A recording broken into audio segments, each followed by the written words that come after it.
마태복음 5장 1절에서 12절 말씀 우리 한 목소리로 함께 읽겠습니다. 예수께서 무리를 보시고 산에 올라가 앉으시니 제자들이 나온지라 입을 열어 가르쳐 이르시되 심령이 가난한 자는 복이 있나니 천국이 그들의 것이며 애통하는 자는 복이 있나니 그들이 위로를 받을 것이며 온유한 자는 복이 있나니 그들이 땅을 기업으로 받을 것이며 의에 줄이고 목마른 자는 복이 있나니 그들이 배부를 것이며 긍휼히 여기는 자는 복이 있나니 그들이 긍휼히 여김을 받을 것이며 마음이 청결한 자는 복이 있나니 그들이 하나님을 볼 것이며 화평하게 하는 자는 복이 있나니 그들이 하나님의 아들이라 일컬음을 받을 것이며 의를 위하여 박해를 받은 자는 복이 있나니 천국이 그들의 것임이라. 나로 말미암아 너희를 욕하고 박해하고 거짓으로 너희를 거슬러 모든 악한 말을 할 때에는 너희에게 복이 있나니 기뻐하고 즐거워하라. 하늘에서 너희의 상이 큼이라. 너희 전에 있던 선지자들도 이같이 박해하였느니라. 아멘. 오늘 말씀의 제목은 화평하게 하는 자입니다. 복 있는 사람 벌써 7번째 시간이에요. 오늘은 7번째 그 복 있는 사람, 화평하게 하는 자에 관해서 우리가 말씀을 함께 묵상해 보려고 합니다. 말씀을 통해서 정말 화평하게 하는 자가 누구인지를 깨닫는 시간들이 되시고 더 나아가서는 정말 말씀을 통해서 우리를 살펴서 다시금 우리 또한 화평하게 하는 자의 삶을 살아가는 그러한 시간들이 되시고요. 더 나아가서는 정말 화평하는 자가 누리는 그 축복을 받아 누리는 저와 여러분들이 되시길 간절히 축원합니다. 오늘 본문 말씀을 한번 보세요. 9절 말씀입니다. 9절 말씀을 보시면 화평하게 하는 자는 복이 있나니 그들이 하나님의 아들이라 일컬음을 받을 것이며 화평하게 하는 자가 복이 있다라고 말씀을 하고 있어요. 이 화평이라는 이 단어를 제가 이제 말씀 준비하면서 꼭 사전을 찾습니다. 국어 사전을 일단 찾아봤어요. 찾아보니까 이러한 의미가 있어요. 충돌이나 다툼이 없이 평화롭다. 어떤 상태적인 그러한 모습을 나타내는 단어예요. 그래서 또 원어, 이 성경에 쓰여 있는 원어 사전에서 또 찾아보았죠. 화평이라는 이 단어는 어떠한 의미가 있냐면 평화, 안전, 그러한 의미가 담겨져 있는 그러한 단어입니다. 동일하게 어떠한 모습이에요? 상태적인 그러한 모습이에요. 그래서 본문에서 화평하게 하다라는 이 말은요, 내가 지금 어떠한 상태 또는 어떠한 삶의 모습인지 그러한 모습에 대해서 이야기를 하고 있다라는 것이에요. 이 뒤에 붙어 있는 화평하게 하다라는 이 단어를 보더라도 알 수가 있어요. 이 단어도요, 만들다라는 그러한 의미의 단어예요. 그래서 내가 무엇인가를 하나씩 만들어내는 상태적인 그러한 의미를 담고 있는 그러한 말씀입니다. 그래서 화평하게 하는이라는 이 모습은요, 평화를 만들기 위해서 노력하는 그러한 상태의 모습을 이야기를 하고 있다는 것이에요. 그래서 화평하는 자가 누구냐라고 물어보면요, 바로 평화를 만들기 위해서 열심히 노력하는 자들이다라고 말할 수 있어요. 그런데 한번 생각해 보세요. 우리는요, 아담의 불순종으로 인해서요, 죄로 오염되었습니다. 그리고 이 죄는요, 우리 사람뿐만 아니라 모든 만물을 다 오염시켰어요. 모든 만물을 오염시켰다라는 것은요, 하나님의 창조의 질서를 깨트리고요, 그 질서들이 모두가 오염되어졌다라는 것이에요. 근데 하나님이 온 땅을 만든 그 모습을 보시면요, 혼란 중에 하나님께서 그 땅 위에 수면 위에 걸어다니면서 그 모습을 보시고요, 하나씩 질서 있게 만드셨다라는 것이에요. 그 질서 안에 아주 평화로움이 임했던 것이에요. 근데 죄로 인해서 하나님과 우리 인간 간의 그 평화가 깨졌어요. 그리고 그뿐이 아니죠. 모든 만물이 모든 평화가 깨졌어. 혼돈의 그러한 모습으로 나타나고요. 더 나아가서는 사람과 사람과의 평화가 깨졌다라는 것이에요. 바로 이러한 모습이 바로 죄로 오염된 모습이에요. 그래서 우리 안에는요, 선한 것이 아무것도 없고요. 다른 사람과 평화롭게 살아갈 수 있는 그러한 처지가 못 된다라는 것이에요. 그럼 우리는 어떠한 삶을 살아가요? 늘 어떻게 욕심이 가득하여 뭐든지 움켜쥐려고 해요. 아니면 아니다라고 말씀하세요. 우리 인생이 그래요. 그렇잖아요. 우리들의 욕심을 보세요. 서 있다가 앉으면요, 어때요?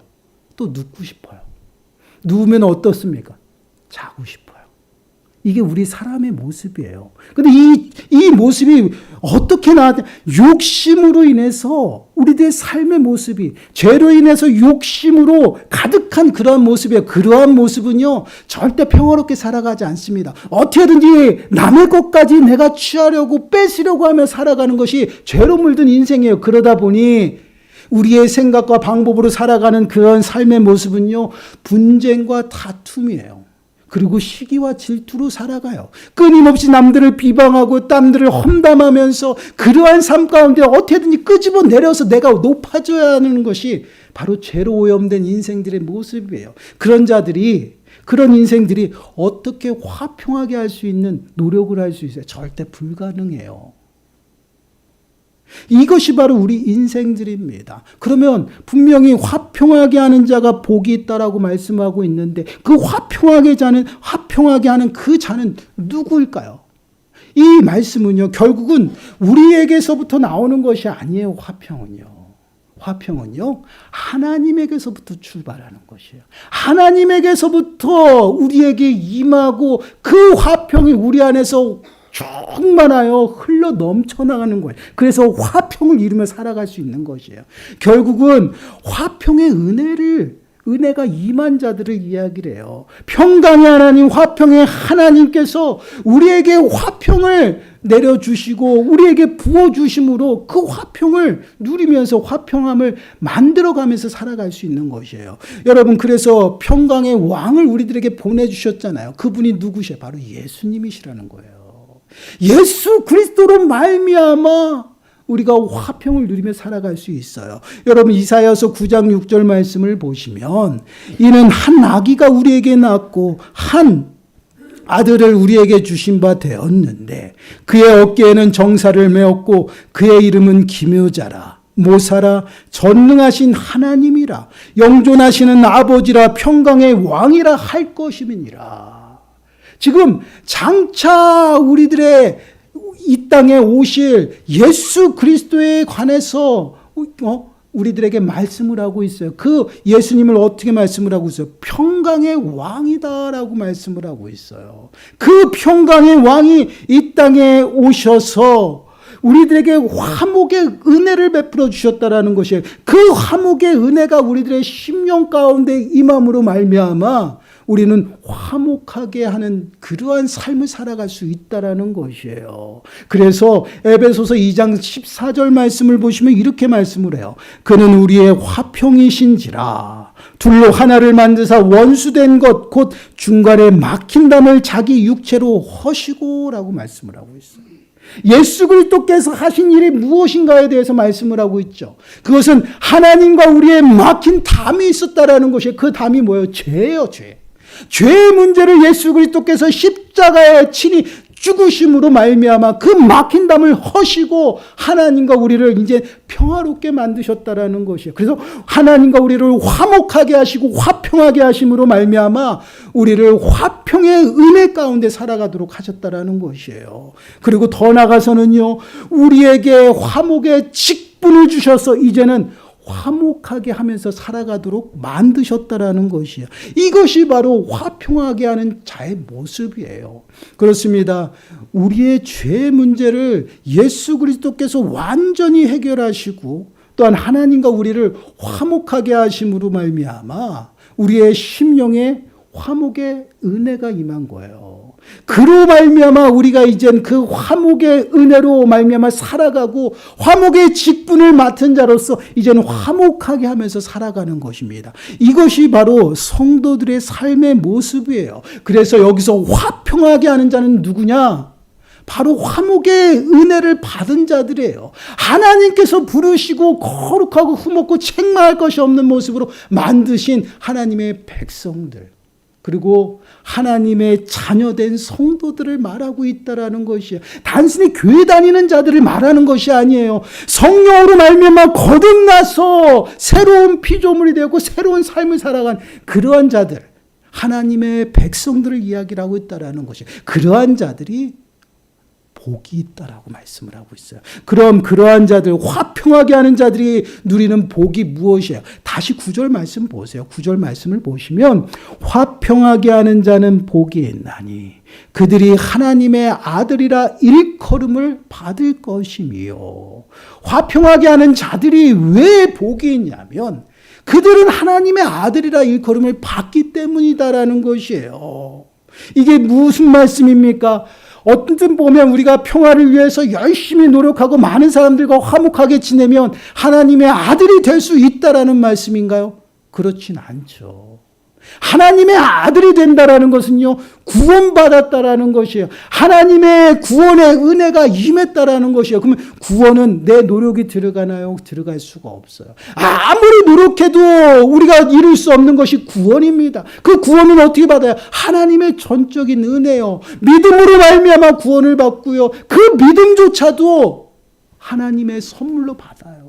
그 하나님의 선물을 받아서, 하나님의 부르심을 받아서 화목의 은혜가 임한 자들, 그러한 자들이 장차 하나님의 아들이라 부름을 받을 것이라는 것이에요. 이 장차 부름을 받을 것이라는 것은 어떠한 의미냐면, 앞에서도 계속 복 있는 사람들의 복을 보게 되면요, 종말론적인 것이에요. 마지막 때 주님이 오시는 그때 이루어지는 구원의 완성의 모습이 있거든요.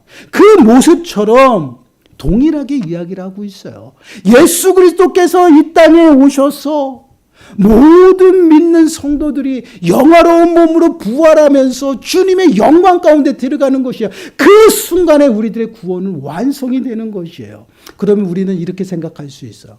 그러면 목사님, 구원이 지금은 불완전합니까? 아니에요. 구원은 완전해요. 하나님의 시간과 우리의 시간은 달라요. 하나님의 시간은요, 제가 늘 강조해요. 어제도 오늘이에요. 오늘도 오늘이고 앞으로도 오늘이에요. 그래서 하나님의 일은요, 모든 것이 완전히 다 이루어졌고 다 예비되어 놓으신 상태예요. 그래서 구원은 완전합니다. 그러나 우리 사람의 시간은 어제가 있고 오늘이 있고 앞으로가 있어요. 예수 그리스도께서 오시는 그때는 앞으로 오실 그 일이에요. 그 구원이 완성이 되는 때는 장차 임할 시간이라는 것이에요. 그래서 사람의 시간으로 장차 임할 구원에 대해서 이야기를 하고 있을 뿐, 하나님이 택하여 부르신 그 구원은요, 완전하고 지금 다 이루어진 것입니다. 그것이 하나님의 은혜예요. 그렇기 때문에 하나님의 아들이라 일컬음을 받는다라는 이 모습은 장차 하나님의 은혜를 받을 것에 대해서 이야기를 하는 것뿐만이 아니라 이 땅에서 우리가 성도로서 하나님과 함께 누리는 그 은혜를 말하고 있다라는 것이에요. 장차 임할 하나님의 그 은혜만을 이야기하고 있는 것이 아니에요. 이 땅 가운데서도요, 예수 그리스도를 믿고 구원받은 자로서 하나님의 아들 된 권세를 누리면서 예수 그리스도의 그 모든 은혜를, 그 성도의 특권을 누리면서 살아가는 것이에요. 이것이 하나님께서 이 땅 가운데서 우리에게 베푸시는 은혜예요. 그래서 요한복음 1장 12절 말씀을 보면, 영접하는 자 곧 그 이름을 믿는 자들에게는 하나님의 자녀가 되는 권세를 주셨다라는 것이에요. 이미 주신 거예요. 완성이 되셨어요. 그러면 이 땅 가운데서 우리는 어떻게 살아? 하나님의 아들로서 모든 특권을 누리며 살아가는 것이에요. 하나님 앞에 가까이 나갈 수가 있고요. 하나님 앞에 예배하게 되고요. 하나님 앞에 기도함으로 세임받아서 살아가는 것이, 이것이 무엇이에요? 하나님 나라의 모습이에요. 지금 예수 그리스도께서 많은 사람들 앞에서, 또한 제자들 앞에서 8가지 팔복에 대해서 지금 선언하고 계셔요. 그것은요, 하나님 나라에 대해서 선포하는 것이에요. 하나님 나라는 이런 것입니다라고 선포하는 것이에요. 그러면 이 하나님의 나라가 어떠한 곳입니까? 하나님이 다스리고 통치하시는 것이에요. 하나님이 왕이고요, 우리는 하나님의 백성이에요. 우리의 심령 가운데 하나님의 영이 부어졌어요. 평강의 영, 화평의 영이 임했습니다. 그것이 성령이에요. 성령이 우리들의 심령 가운데 임함으로 우리를 다스리고 통치하는 것이에요. 하나님의 나라가 우리의 심령 가운데 임한 거예요. 그 하나님의 나라를 매 순간 우리는 누리면서 살아가는 것입니다. 이것이 바로 우리 성도들의 삶의 모습이에요. 그 삶의 모습이 이 땅 가운데서도 동일하게 나타난다는 것이 왜 그렇습니까? 우리가 하나님의 아들로 부름을 받았고 아들이 되었기 때문에 그래요. 그래서 예수님께서도요 분명하게 말씀을 하고 있어요. 여러분 마태복음 6장 31절 33절 말씀 보세요. 그러므로 염려하여 이르기를 무엇을 먹을까 무엇을 마실까 무엇을 입을까 하지 말라. 이는 다 이방인들이 구하는 것이라. 너희 하늘 아버지께서 이 모든 것이 너희에게 있어야 할 줄을 아느니라. 그런즉 너희는 먼저 그의 나라와 그의 의를 구하라. 그리하면 이 모든 것을 너희에게 더하시리라. 지금 하나님을 어떻게 표현하고 있어요? 너희 하늘 아버지라라고 표현하고 있다라는 것이에요. 우리가 누구예요? 아들이에요. 하나님의 자녀가 되었다라는 거예요. 내가 기도하는 것을 누구한테 기도하냐? 너희 하늘 아버지한테 기도하는 것이에요. 너희 하늘 아버지는 우리의 모든 쓸 것을 다 하고 모든 필요를 다 알고 계시다라는 것이에요. 그 하나님께서 하나님 앞에 나와 하나님의 통치하심 가운데에서 먼저 그의 나라와 그의 의를 구하는 그러한 자들에게 다 채워주신다라는 것이에요. 이것이 바로 하나님의 아들로서 이 땅 가운데 누리는 축복이에요. 내가 필요한 모든 것들이 하늘 아버지께로부터 채워지는 것이고요. 내가 하나님 앞에 예배할 때마다 나의 모든 셈이 주님으로부터 임하는 것이에요. 그래서 화평하게 하는 자는요. 성도된 자들로서요. 하나님의 그 화평의 은혜가 충만한 것이에요. 그 충만한 은혜 가운데 살아감으로 늘 화평하도록 늘 평화를 위해서 노력하고 또 노력하며 살아가는 그러한 자들이라는 것이 그것이 바로 성도들의 삶의 모습이에요. 이러한 모습은요. 결국은요. 우리가 이 땅 가운데에서 정말 그리스도인으로서 하나님의 자녀된 자로서 이 땅에 어떠한 모습으로 살아가야 하는지에 관해서 우리들에게 보여주는 것이에요. 이 말씀을 좀 제가 표현하는 그런 방법으로 하면 와, 저 사람 늘 가는 곳마다 늘 화목하고 평화롭네. 저 사람 누구야? 아, 그리스도인이구나. 예수 믿는 사람이구나. 이런 뉘앙스라는 것이에요. 화평하는 사람이 왔다. 저 사람이 누구냐? 예수 믿는 사람. 화평하는 자가 복이 있다. 그의 아들, 하나님의 아들이라 일컬음을 받는 이러한 모습이라는 것이에요. 우리가 이 땅을 어떠한 모습으로 살아가야 되느냐? 곧 화목의 은혜를 받은 자라면 누구든 누구를 어떤 자리에 있든요. 늘 그 성령의 인도하심에 따라서 늘 화목하고 평화롭게 살아간다라는 것이에요. 근데 모든 것을 타협하고 모든 것을 그 사람에 맞추라는 것이 아니에요. 주 안에서 화목하게 우리를 부르셨어요. 하나님의 질서 앞에 세우시고 하나님의 은혜 앞에 온전히 서도록 우리를 부르셨다라는 것이에요. 그 하나님의 일하심에 그래서 성도가 누가 성도예요? 예수 그리스도를 마음에 모시고 예수 그리스도를 온전히 구주로 섬기고 하나님의 자녀된 모든 무리를 성도라고 하는 것이에요. 내 개개인이 성도라고 얘기하는 것보다는 더 정확한 표현은요. 그 거룩한 무리를 성도라고 이야기를 해요. 그래서 교회는 보이는 것이 교회가 아니에요. 보이지 않는 그 하나님의 자녀들의 무리를 교회라고 합니다. 그래서 얼마나 그 무리를 어떻게 부르셨어요? 하나님의 질서 앞에 그리스도를 머리로 하여서 모든 사람들을 각각 지체로 부르시고 한 몸 되게 부르셨다라는 것이에요. 여러분 우리 신체에서 손과 발이 싸우나요? 절대 싸우지 않아요. 분쟁이 일어나요? 절대 분쟁이 일어나지 않죠. 왜요? 그리스도를 머리로 해서 하나가 되었기 때문에.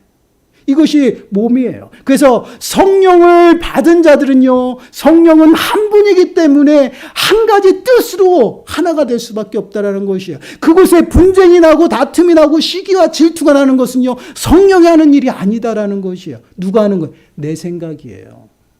죄로 오염된 내 생각이 그렇게 나를 지배하고 죄된 모습들을 낱낱이 드러내서 믿음의 공동체 안에서 부정을 심고 의심을 심고 불평하게 하고 더 나가서는요, 다툼이 일어나고 시기와 질투가 일어나게 한다라는. 누가요? 사단이 하는 거예요. 분별하셔야 돼요. 우리의 신앙의 삶 속에서 내가 불평이 가득하다, 내가 병드는 것이에요, 신앙이. 왜요?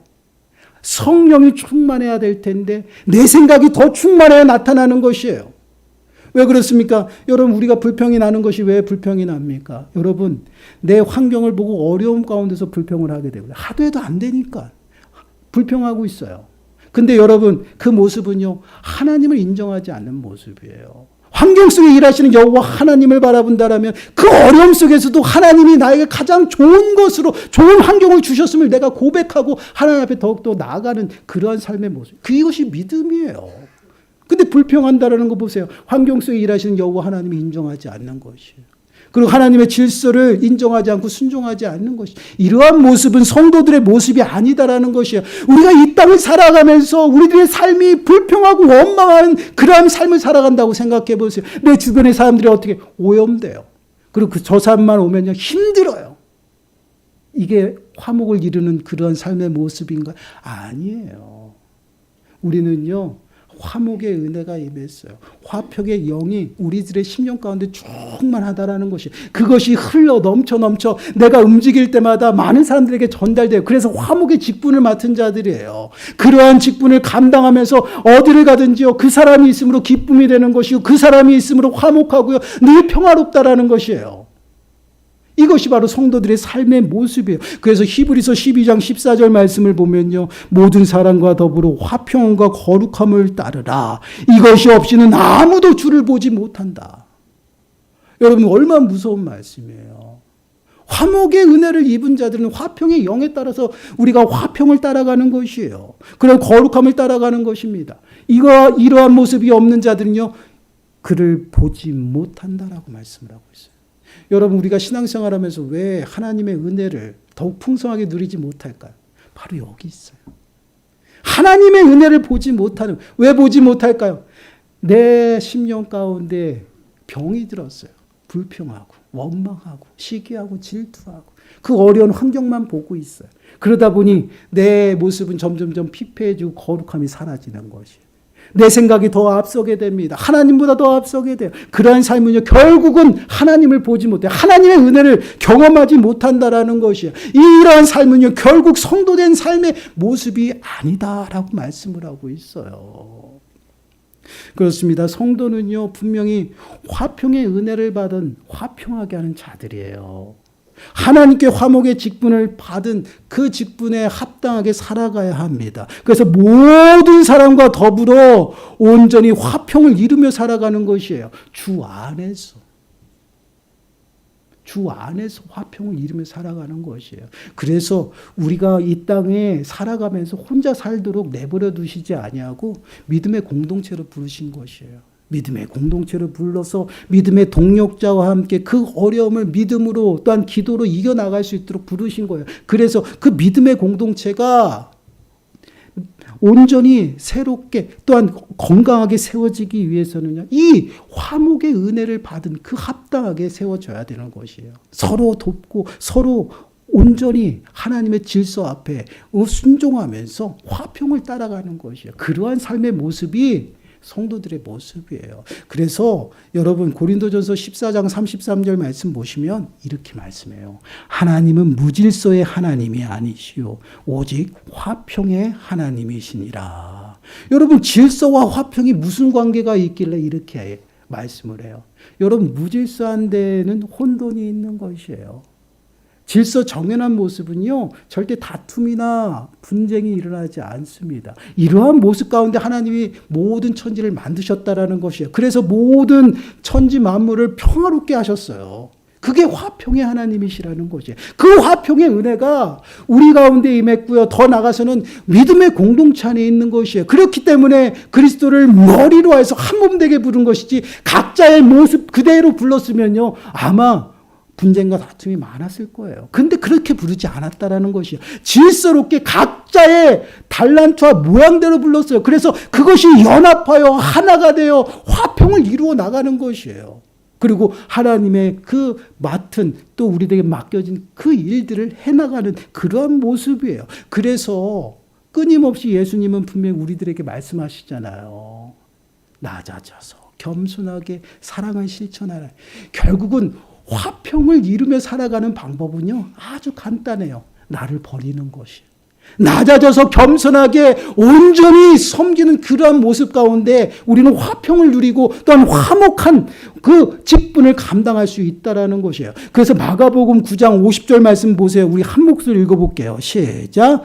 소금은 좋은 것이로되 만일 소금이 그 맛을 잃으면 무엇으로 이를 짜게 하리요? 너희 속에 소금을 두고 서로 화목하라 하시니라. 아멘. 소금이 무엇이기에 너희 속에 소금을 두고 서로 화목하라 라고 말씀하고 있어요. 소금과 화목한 게 무슨 관계예요? 여러분, 소금의 특징이 무엇입니까? 맛을 내는 것이에요. 그래서 우리가 세상에 소금이라고 얘기하고 있죠. 소금은 우리는 세상에 나가서 맛을 내야 돼요. 그럼 여러분, 소금이 맛을 내기 위해서 어떠한 모습이 나타나요? 자신을 희생해요. 자신이 죽어지고 녹아지지 아니하면 절대 맛이 나지 않습니다. 우리가 음식을 할 때도요, 소금이 그대로 있으면 절대 거기에 맛이 없어요. 그러나 그 소금이 녹아져서 음식에 스며들었을 때에 맛을 낸다라. 희생이에요, 희생. 내가 희생하고 낮아져서 섬겨야지만 화목할 수 있어요. 나를 주장하고 내 중심, 내 생각을 나타내면요, 절대 화목의 직분을 감당할 수 없다라는 것이. 그래서 예수님께서는 끊임없이 제자들에게 말씀하죠. 으뜸이 되고자 하느냐? 종이 되거라. 섬김을 받고자 하느냐? 너희부터 섬겨라라고 해요. 늘 낮아져서 섬기는 거예요. 그래서 예수님께서도요, 동일하게 그 말씀을 몸소 보여주셨잖아요. 허리에 수건을 동이시고요. 예수님 제자들의 앞에 무릎 꿇고 앉아서 그들의 발을 씻겨줬어요. 그리고 그들에게 얘기합니다. 내가 너희들에게 행한 이와 같이 너희도 행하라. 내가 이같이 행하는 이유는 너희들이 이같이 행하도록 내가 본을 보였다라고 말씀을 하고 있어요.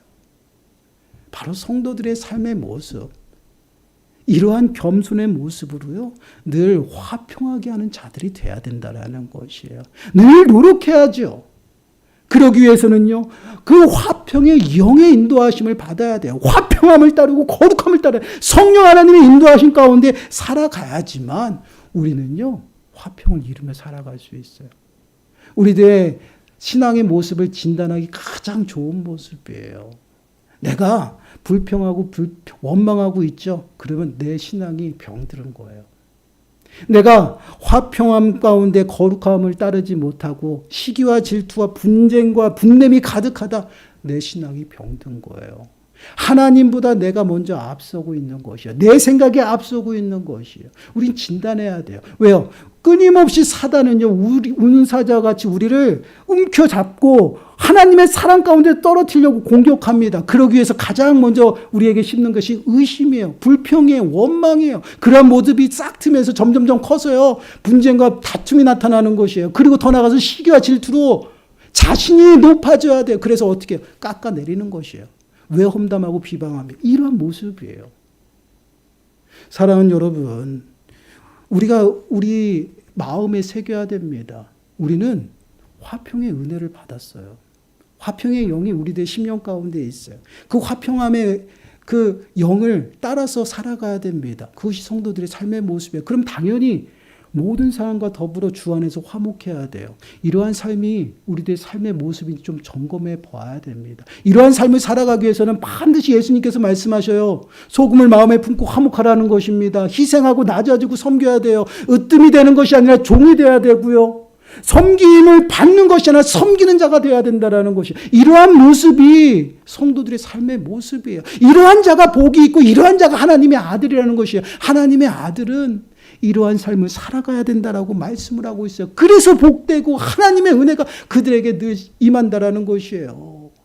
하늘아버지께서 우리의 모든 필요를 다 알고 계셔요. 그것을 준비하고 그것을 채우시겠다라는 것이 언제요? 모든 사람에게 화평하게 하는 자일 때, 그러한 삶을 살아갈 때 하나님이 채우신다라고 말씀합니다.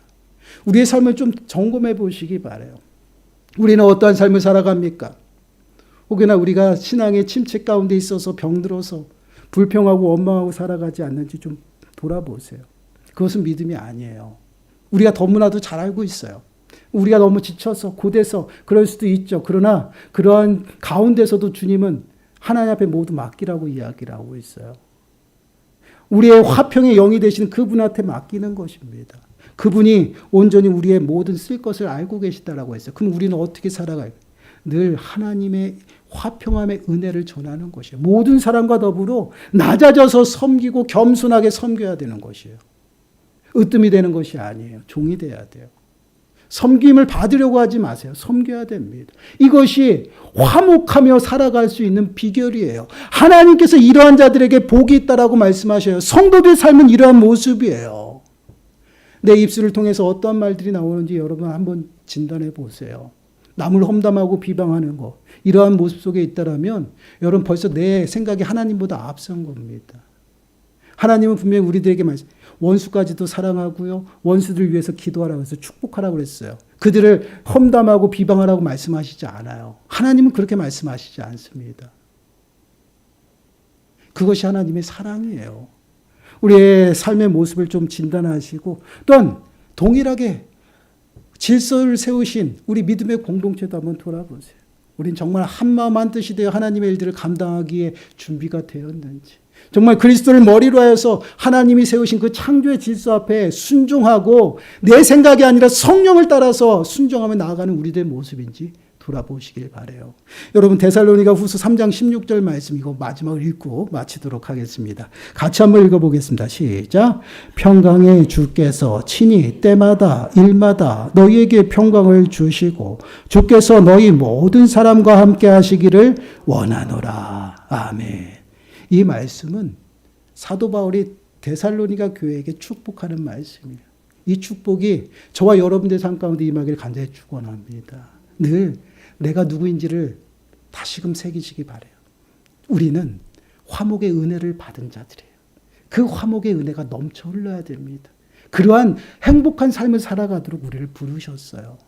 늘 남들에게 비교하고 남들 앞에 서서 시겨 질투로 살아가는 그 어려운 삶이 아니라 화평의 화목의 그 은혜 가운데 하나님과 동행하면서 늘 평강이 되시는 그 하나님의 평강이 우리들 삶 가운데 임함에 살아가는 것이에요. 한 주간도 정말 이러한 은혜를 사모하시고 이러한 은혜 가운데 머물며 평강의 하나님과 동행하는 저와 여러분들이 되시길 간절히 축원합니다. 기도하겠습니다. 하나님 감사합니다.